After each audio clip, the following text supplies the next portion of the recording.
fast forward just the day before this homicide on August the 24th of 2018. We believe that the defendant and Crystal had sort of separated at the time because of these ongoing disputes between them and between this family. So City of Marietta police were actually called on this occasion to the all-around suites to a parking lot where they found that the victim was in a car, defendant was in a heated, agitated state, but there was no overt domestic violence that was actionable by police at that time. So the parties were again kind of separated. Crystal went her separate way, went to the home, and the defendant, I believe, remained at the all-around suites or in that location. The house where this murder actually occurred is in unincorporated Cobb County, so this is why we have different jurisdictions that are working on the case. And the lead detective in this case was Brandon Williams, who's here in court. He's since been promoted. He was a detective at the time, now a sergeant with Cobb Police, and he's ultimately the lead detective who investigated this case. So the specific facts that stem from the day of our murder, which was August the 25th of 2018, which showed that the defendant had texted out a rather sinister picture to a family member of some gloves and a knife. We know that the deceased victim, Crystal, was at home with Jakeem and with her kids. The defendant broke into this house here in Cobb County around 2:21 in the morning. When police arrived, they did find evidence of forced entry and that the defendant had taken the glass off of a garage door. He was also dressed in some dark-colored clothing as well. Once forced entry in the house had been made, there was actually an alarm company, ADT, that called the house to see what was going on. And one of the unfortunate, very sad parts about this case is that part of the actual homicide was captured on a recording before the ADT operator was able to call Cobb Police and inform them that something bad was going on in the house. The defendant was actually seen by Jakeem, who was sleeping at the time. He was with some kids in the home. He saw the defendant standing in the doorway. Crystal tried to reassure Jakeem that it was okay and that she thought everything would be okay. I don't think she fully realized at that time that Mr. Durant was armed with a knife. Once that was realized, he actually started moving people around the house, moving Jakeem and the kids and the victim into the living room area. And then the defendant made a threat, basically told Crystal this is the end, and then started stabbing her. Jakeem, rather heroically, one of the most heroic things that I've seen in my career, attempted to intervene and actually jumped on the back of the defendant to try to protect his mom and protect the children. And it's at that time when the defendant turned the knife on him and actually stabbed him in the thigh. Fortunately, he survived and has recovered very well from his injuries, though the scars will long be there with him. But he made every effort that he possibly could to end this very tragic series of events. Eventually, police responded, not fully knowing what they had there. It came out just as an alarm call, and eventually the defendant came to the front door. He made some inculpatory statements, told the police, "I'm not a threat to you," made an admission that he had killed her. He told one police officer that Crystal is dead and that my wife is dead, and said that he was at peace. It took a while for police officers to clear the house. They wanted to get in as quickly as possible. They needed to get the children to walk to the front door first because they didn't know there were other perpetrators in the home. Despite their best efforts, they weren't able to give any resuscitative measures to Crystal. She essentially died on scene. They were able to transport Jakeem so that he could get some medical help for the injury that the defendant inflicted on him, which is the basis for the separate aggravated assault count on count 6. The autopsy was performed on Crystal, and because we have a feticide count here, I'll articulate as a factual basis for the court that it was confirmed by the medical examiner's office that she was pregnant at the time of her passing, which is why we have the separate aggravated assault count. The defendant was interviewed by Cobb Police, specifically then Detective Williams, now Sergeant Williams, interviewed the defendant. I will tell the court that the defendant made some rather bizarre statements. They were incriminating statements, but bizarre in that they indicated that if true, perhaps he was suffering from some sort of mental issue, which was always at the outset a concern that we thought would need to be addressed before we get to the moment where we have now, which is completing the case before the court. I know that the defense will put some things on the record at the appropriate time about that, but I know that I've been told verbally that based on the evaluation that has been done by the defendant as part of the insane and that we're now in a position to complete the case. They don't, as you know, by law, have to turn that over to us unless there's been a special plea that's been filed, because I understand there's no factual basis for that. I don't believe the special plea has or will be filed, and I just wanted to articulate for the court that despite any initial concerns that anyone may have had about mental issues, we believe now that that's been resolved, and I'll leave that to Mr. Sergio, the defendant's attorney, to articulate more on those. So with that, Judge, the defendant is now ready to enter a plea to these counts. I've articulated for the court what that plea will be. The 2 felony murder counts are based on predicate felonies that are involved in the case, and they will be vacated by operation of law. The burglary is for obviously breaking into the home on the night of the murder. The 2 aggravated assaults, we know one will merge into count 1 because it's the aggravated assault that was on Crystal, whereas Jakeem's aggravated assault is the second standalone count, as would be the feticide count and the criminal damage to property in the second degree, which occurred on a separate date. So with that, Judge, after speaking with the family members, I actually traveled here from Florida. They live down there, so we had a little bit of delay in being able to complete this case because we wanted to be respectful of their time in dealing with Hurricane Dorian. So these discussions have been ongoing for some time. I do know that at least 4 of the family members would like to very briefly give some victim impact statements to the court, including 2 sisters, Crystal's mother, and then perhaps most importantly, Shaquem would like to address the court as well. So with that, I urge the court, as you said you would, to accept the plea at this point before I ask them to come up individually to give victim impact statement at the podium. Thank you. Mr. Sarah Butcher, is there anything that you would like to add on behalf of the defense before we enter the plea? Well, I guess now might be a perfect time. It's not really an argument as to sentencing because we've negotiated Yes, sir. this resolution. But just to give the court a little bit of background, when I initially met with Elvin at the jail, he wasn't able to communicate with me at all. His eyes were totally glazed over. He couldn't tell me anything about the case, was not able to provide me with any information regarding family members that I might contact, conduct an investigation. And so I knew nothing about the case based on what he could tell me. So I then went back to my office and got online and Googled his name, and there was a newspaper article which sort of gave me some insight as to why he was in custody. This is becoming, unfortunately, a sad trend. This is the second case that I've had in front of Your Honor where a mental health issue has contributed to these types of charges.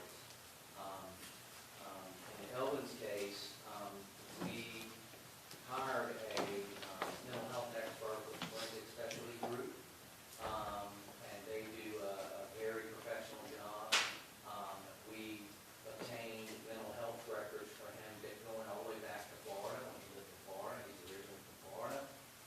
We obtained some mental health records at Cobb County Jail, and we hired our own independent expert to evaluate 2 things. Number 1, was there a mental health defense?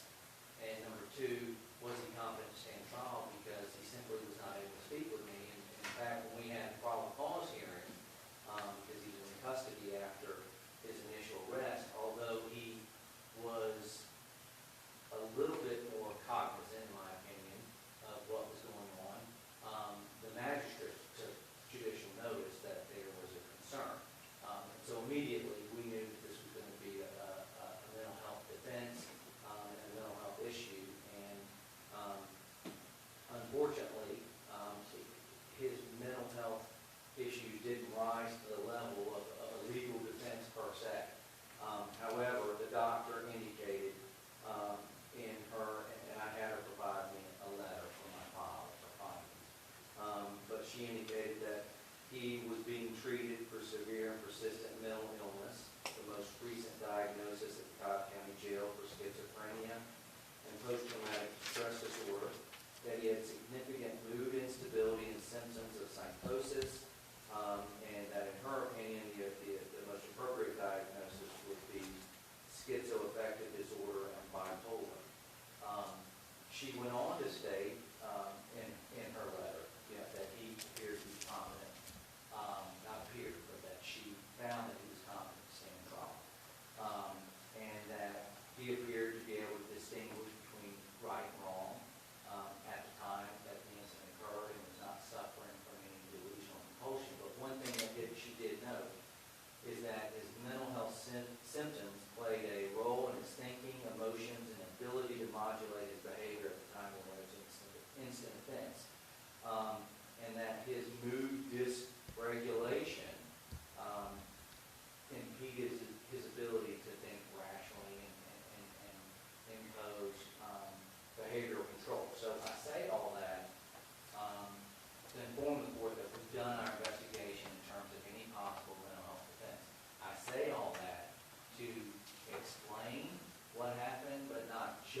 sir.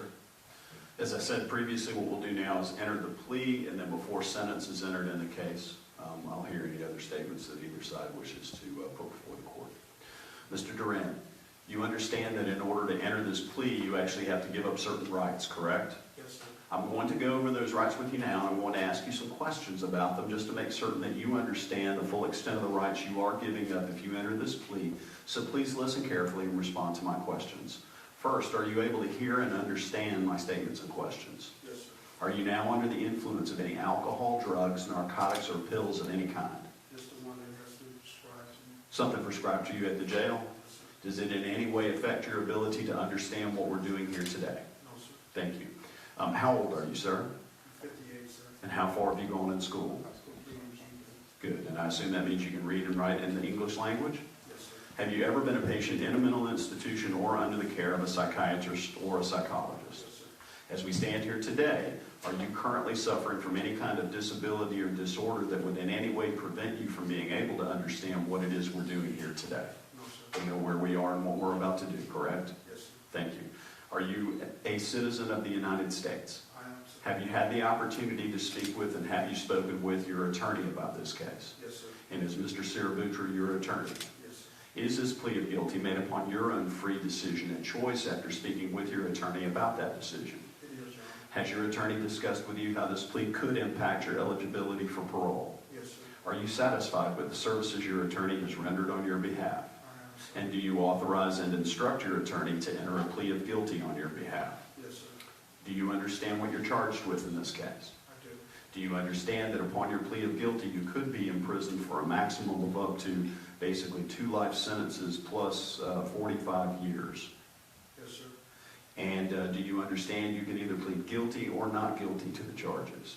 Do you understand that a prior conviction, including the plea of guilty which you are now entering, may be used against you in a future sentence determination if you should ever again plead guilty or be found guilty of another crime? I do, sir.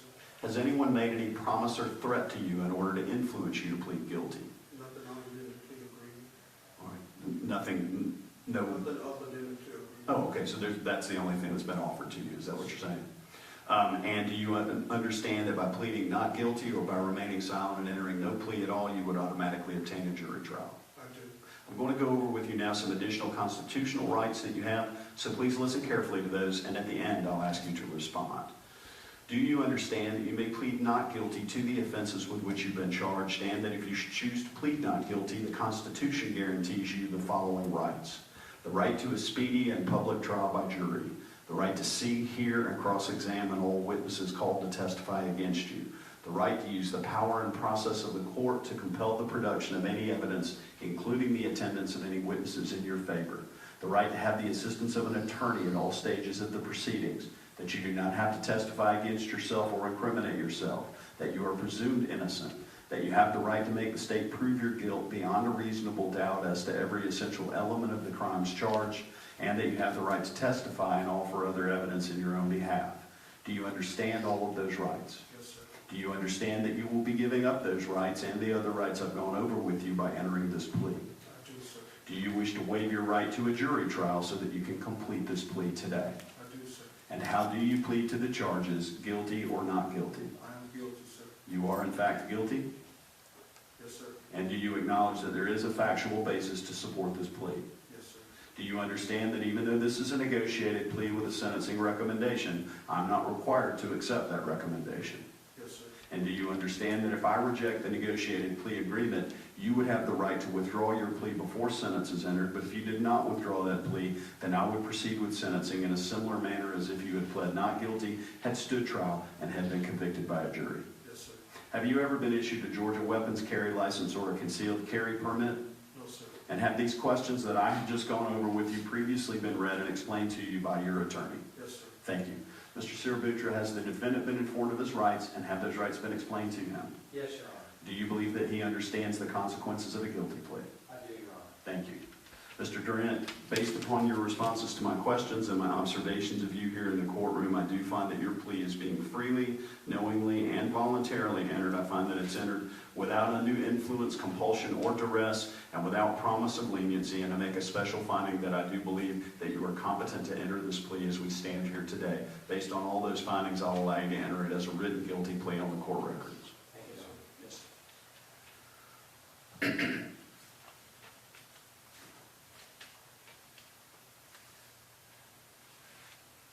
That guilty plea is now been entered, Judge. Thank you. At this time, then, if the state would like to present some additional testimony from the victims, I will hear that. Can we call Felicia Barrett first?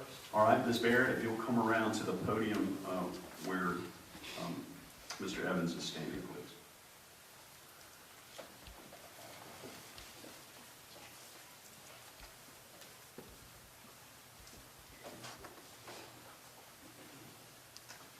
Good morning, ma'am. Before you begin your statement, if you would please raise your right hand and let me swear you in. Do you solemnly swear or affirm that the testimony you'll give in the matter pending before this court shall be the truth, the whole truth, and nothing but the truth, so help you God? I do. Thank you, ma'am. You may put your hand down. And we're going to start by getting some basic background information for you. Would you please state your first and last name for the record and spell it for our court reporter who's seated here beside me? Felicia Barrett, Atkinson Frank, E-L-E-C-I-A. My last name is Barrett, B as in boy, A-R-E-T-T. And Ms. Barrett, can you tell the court who's Crystal Durant in relation to you? Crystal is my daughter. And you've provided some things to the state in advance of your testimony today and in advance of this plea. And particularly, you sent some pictures to us. Do you remember that? Yes, So I want to show you three exhibits we have here. This is State's Exhibit number 1. And just tell me and tell the court what State's Exhibit number 1 shows. it shows Jaden and Jeremiah and Josiah. And who are these individuals that you just referenced? Jaden is my grandson, Okay. and Jeremiah and Josiah are my grandson. These are Crystal's. These are Crystal's children. State's Exhibit number 2. Tell me what this photograph shows, please. This photograph shows Josiah, Jaden, and Jeremiah. And then finally, State's Exhibit number 3 is the exhibit that you also sent to the state in advance of this court proceeding. Can you tell me a little bit about this photograph? This photograph here is a picture of all of my grandchildren, just Crystal's children, at the day that we had a birthday for her 39th birthday celebration. That is, you have Josiah, Jeremiah, Jalecia, Jaden, Jakeem, and Joshua. And you wanted the court to be able to see these photographs so that you could see Crystal's kids and your grandkids. Yes. All right, at this point, I'll tender States 1, 2, and 3. I'll show you your next. All right, they're admitted. Can you tell the court who is caring for Crystal's children now? I am, Your Honor. And have you prepared some thoughts that you want to share with the court about how this crime has impacted you as a family member? Yes. I'm going to ask you to do that now, then, Ms. Barrett. Take your time. Your Honor.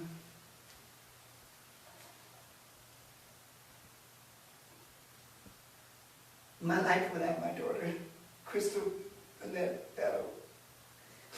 I see my life as two separate pieces. The life I had before my daughter was murdered, and the life after. A new life is not easy for my heart, and my chest is very heavy, Your Honor. It will never go away. My life is like a foreign to me. I know I will never get the life back. My daughter was my world. She was my world, Your Honor. She was everything to me. My daughter was taken away from me on August 25th, 2018. My life changed. I spoke with my daughter 3 hours before that. And she said, our last words was, I love you, little one. And go get your nails and toes, Mama. I love you. I'm going to cut the yard tomorrow, Mama. I said, you sure you want to do that crazy? She said, yeah, Mama. I'm going to do it, Mom. It's all right, Mom. I said, crazy kid. I said, Mom, I'm going to do that. She said, Peanut and Chapman and Babe. She said, Mama coming to see y'all. We're going to do yard tomorrow, call you. I said, okay, baby. Every day, she would call me. 6:45 in the morning, 12:30 for lunch, 4 o'clock for lunch, for my off day, and 10 o'clock at night we talk. Every day we would talk. She said, Mama, she said, God is so good. She said, I love my husband all my life. I love my husband, Mama. Everything is well. Always check with my daughter. Everything is well. And she said, Crystal was a loving young girl. She loved everybody. She loved her family. She was there for her family, Your Honor. She had went through, many of our family members were with Christ, and Crystal was always there. She would take their children. When the children would give problems in the home with mother, she would take them home. I'm going to bring them home, me, Mom. I said, Crystal, she goes, yes, ma'am, Mom. And she'll feed you. She cook. She loved everybody. She found God and changed her life. Because truly God's been an inspiration into our life. Because without God, we cannot do anything. I stand here before you as a woman of God. I stand before you to know that the God that sits high and look low. And I ask God to have mercy on each and every one of our souls. I ask God to give me strength because I'm raising my 3 grandchildren. I am their voice. I am their protector. I am Crystal. She was my baby. And I just want to say that I miss her so much. No one can really tell me what it is unless you walk my shoes of a tragedy to lose your child. To lose your child, Your Honor. I should be burying me, not my child. But I'm here to say it affected me a lot. It took a lot out of me. And I have to say for Jaden, Jeremiah, and Josiah. They're 18 months old now. And Josiah, the baby, he says all the time, he said, Jesus, hallelujah. Jeremiah says, Jesus, I keep in church because they're looking from the Lord. What God gave you have to give back to. And they're baptized in the Holy Spirit. And they stay in church. And I have my 3 oldest grandchildren, Joshua, Jalecia, and Joaquin. We all live in the home together. I have all my children with me. And God is so good. It's truly honor and pleasure to raise my grandchildren. And I'm going to keep on doing what I have to do. As God have mercy on the soul.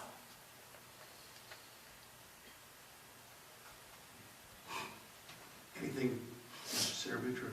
No, Your Honor. Ms. Barrett, thank you so much for being here today. I know how hard it is, but I appreciate you being here. Yes, ma'am.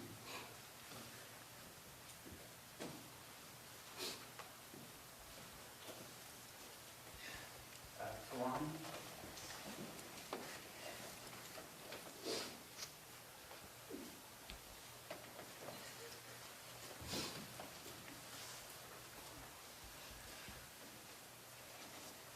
Good morning, ma'am. Good morning.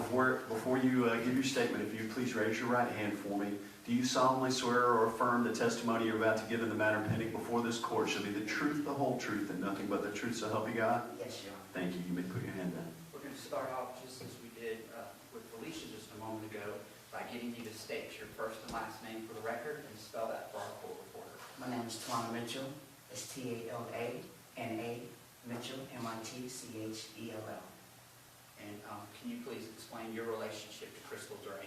Crystal was my baby sister. And have you prepared some thoughts that you want to share with the court about how this crime has impacted you as a family member? Well, Your Honor, it has affected us a lot. My only baby sister. My main. It's affected our family a lot. Our emotions are running. My sister was a beautiful woman, a strong woman, a great mother.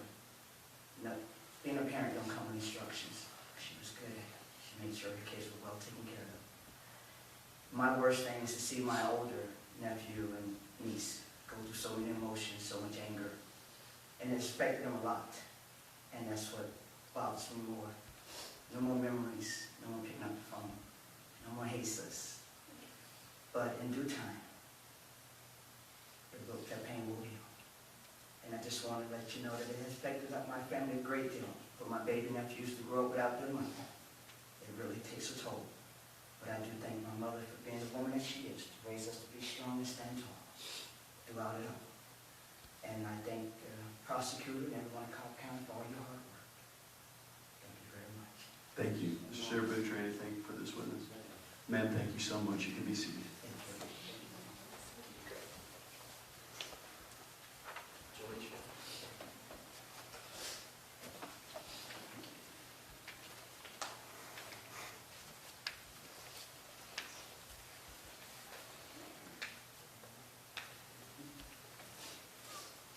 Good morning, ma'am. Mr. Evans, here's some tissue over here. If you want to grab that, it's right at the witness seat there. Oh, there's another one, yes. All right, in front of you. Ma'am, if you would, please, before you begin, raise your right hand. Do you solemnly swear or affirm the testimony you'll give in the matter pending before this court shall be the truth, the whole truth, and nothing but the truth, so help you God? Yes, I do. Thank you, ma'am. You can put your hand down. Would you state your first and last name and spell for our record, please? My name is Jaleesa Zeroni. First name Jalccia. Last name Cervone. And how old are you, ma'am? I'm 17. Can you please explain to the court who Crystal was to you? This is my mother. And you traveled here today to share some thoughts with the court about how this crime has impacted you and your family. It's impacted me a lot because I'm a little girl. I'm always my best friend. And I didn't anything to say about it. Takes a toll on me. My grandma, my auntie, my auntie, my brother, they look to me a lot. I have a lot on my plate. And I will never get take my mother away.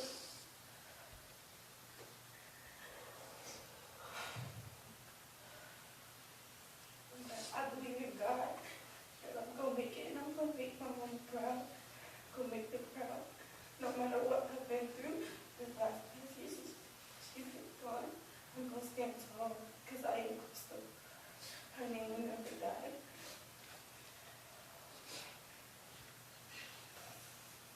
I want to thank them. I'm sorry, I don't remember his name. That was on the crime team. I appreciate all of you guys. Crystal, stand here. You guys try to get through this moment. Thank you. Anything, Mr. Surpicture? Ma'am, thank you so much for being here. I understand how hard it is, and I appreciate you being here.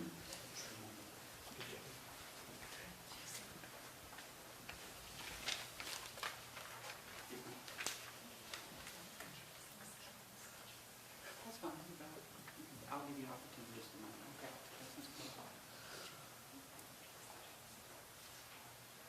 All right. And finally, Jakeem.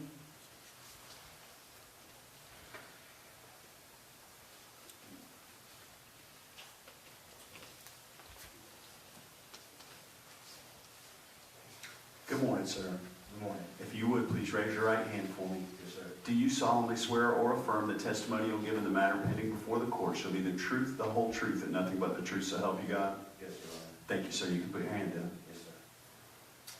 If you will, state your first and last name and spell for our court reporter. My name is Jakeem Battle. That is spelled Jakeem, as in Michael, Battle, Battle. And Jakeem, tell the court how old you are. I'm 20 years old. And who's your mother? Crystal Durant Battle. And can you please articulate to the court any thoughts that you have about how this crime has impacted you as a victim of aggravated assault and you as a family member as well? To be honest, I can't understand today, and I don't know what to say. I lost my mother 15 years after I turned 19 years old. A man that couldn't, that he loved her. Even after everything that he's done, she told me, you still gotta pray for him. You still gotta pray for him. I lived with this man for a year. I drove this man to work every day. We worked at the same warehouse, that's good logistics. We took the same route home every day. In a sense, it's kind of like I had a best friend. You know, I didn't have a father growing up, but I just couldn't, just something about him I didn't like. There was something about him deep down that my soul did not stick with his. And I sit in this courtroom today at 20 years old. I look at my two twin brothers every day, Jeremiah and Josiah, and I just want to cry because I know that they'll never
She deserved better. My mother was, it's like God came down to earth for himself.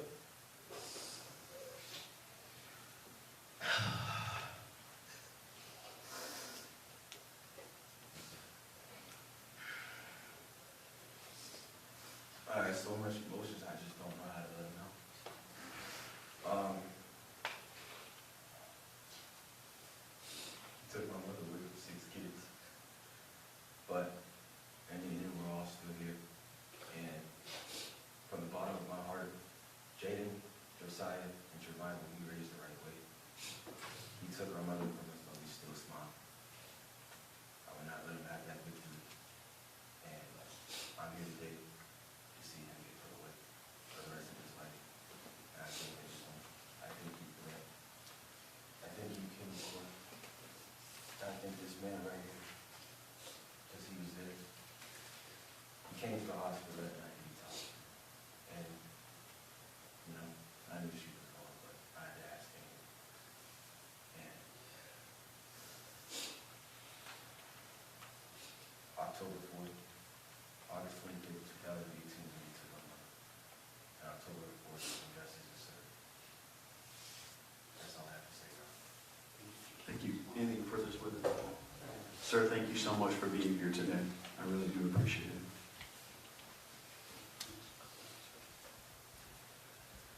Judge, I've been told that Josh also wanted to say something. Is that All right. correct? Sure. Come on, sir.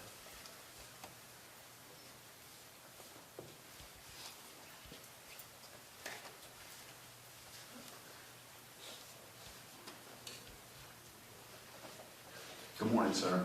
If you would please raise your right hand for me. Do you solemnly swear or affirm the testimony you'll give in the matter pending before this court shall be the truth, the whole truth, and nothing but the truth, so help you God? Yes, sir. Thank you, sir. You can put your hand down. Sir, get you to state your first and last name, spell for our court reporter, please. My name is Joshua Battle, Joshua Battelle.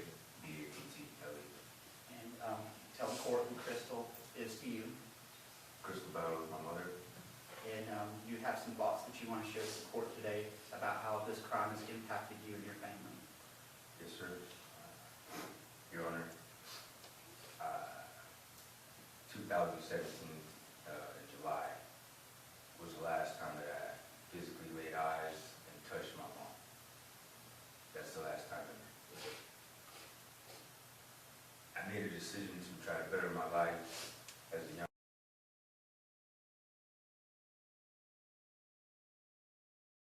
to do right, to do better. That's what I did.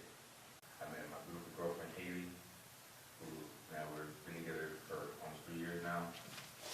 But that day that I made the decision to not go home with my mother was one of the hardest decisions not to come back to Georgia with her. Being the fact that she was with this man right here, who promised and vowed that he would love her and take care of her, protect her, no matter what. Me as a man, I took your word as that. I trusted that. Especially for you to be around my siblings, my sister. I don't like no man around my sister. I don't like no man around my mom either. But I can't control what she was with. Now me being the older brother, who has to look at each and every one of his siblings and keep them all up in good faith and hold them up because of what this man did as a coward, because I wasn't there to protect my mom as well alongside my brother.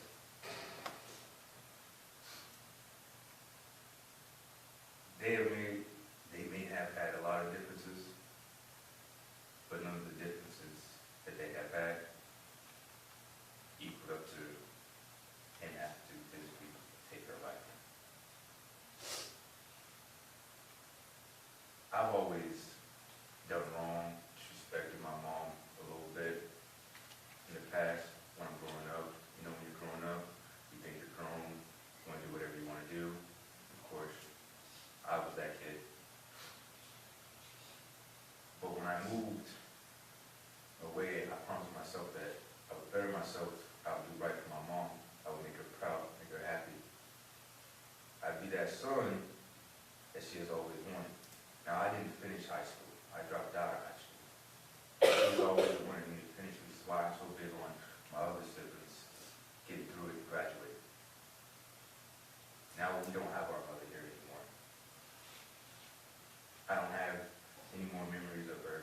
2017 was the last time that to be honest with you, me and my mom had exchanged words and was kind of upset with each other before she had left. So me and my mom never really got that chance to reconnect again and be on good terms, other than simple phone calls. But I never got to actually show her that I was truly sorry and truly just meant good towards her, but also trying to be a grown man. But I'm glad that you, sir, Mr. Jesse, the officer who was that detective that was Crystal on the crime scene, I'm blessed to have you guys all in my family's life and to help put this man away and see that he never sees daylight again, ever. Thank you. Sir Butcher, anything? Yes. Sir, thank you so much for being here today. I appreciate your words. And Judge, finally, I'm told by Felicia, so you have one thing that she wanted to add just from where she's seated. Yes, ma'am, you can just stand where you are. Yeah, I just want to say, and please forgive me that I was answering one of the questions. I want to extend my hospitality and all the kindness that Sergeant Williams was with my family through thick and thin. He walked with us all. He was there for us. He was there for Joaquin. All the phone calls and the prayers that we had, that he'd been there for us, the investigation, he'd done so awesomely well, that he just as he prevailed today. Also giving love and praise and thankful for Ms. Kim, who has been more than my family. I adopted her as a family because she has truly been there for me and my children. And she has truly been, I mean, the phone calls day in and day out for Ms. Kim. She worked on everything essentially with my family. And I just want to address that, Your Honor, and let it be known that I am so grateful to have her in my life. I will not let her go. I will keep her in my family for the rest of our days. And we always welcome her to Port St. Lucie, just as well as Attorney Jesse. I want to thank you for all your support and all that you have done, and you're welcome as well. And Attorney and Sergeant Will, I'm going to take him as my own. Ma'am, thank you so very much for that.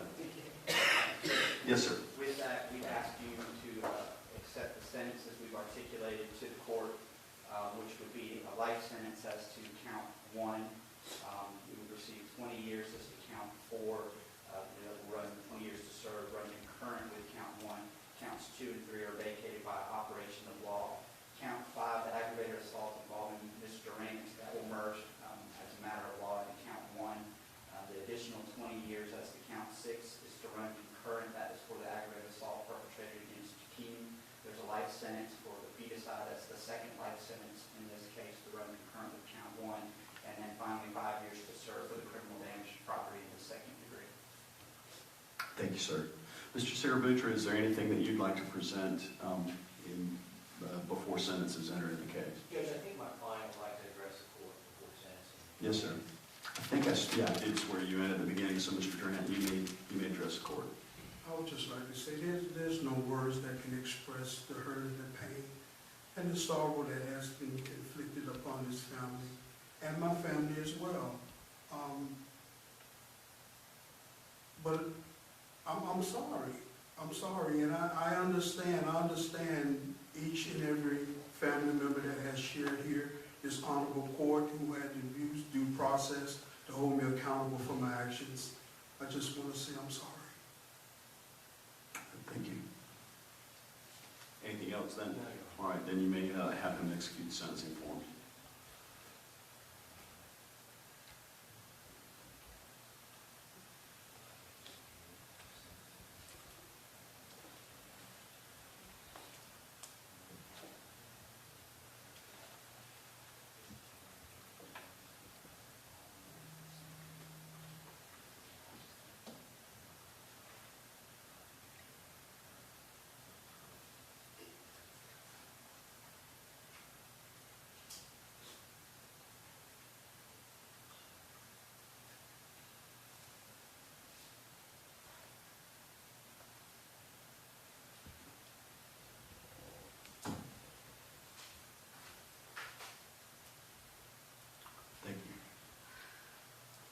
Mr. Durant, having found that your plea is freely, knowingly, and voluntarily entered, I do accept your plea.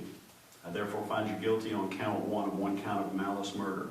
On that count, I sentence you to life to serve in prison. Count 2 is a count of felony murder, and that is vacated by operation of law and with respect to the malice murder count. Count 3 is also a count of felony murder, and also with respect to that count, it is vacated by operation of law because of the guilty plea on count 1. Count 4 is a count of burglary in the first degree, and on that count I find you guilty and sentence you to 20 years to serve in confinement. And I run that concurrent with count 1. Count 5 is a count of aggravated assault, and that merges with count 1. Count 6 is a separate count of aggravated assault, and I find you guilty on that count and sentence you to 20 years to serve in confinement and run it concurrent with count 1. Count 7 is a count of feticide. On that count, I find you guilty and I sentence you to life in prison. I run that concurrent with count 1. Count 8 is a count of criminal damage to property in the second degree. On that count, I find you guilty and sentence you to 5 years to serve in confinement and run that concurrent to count 1. Do you understand the sentence that's being imposed by the court? I do. I will make that the sentence of the court.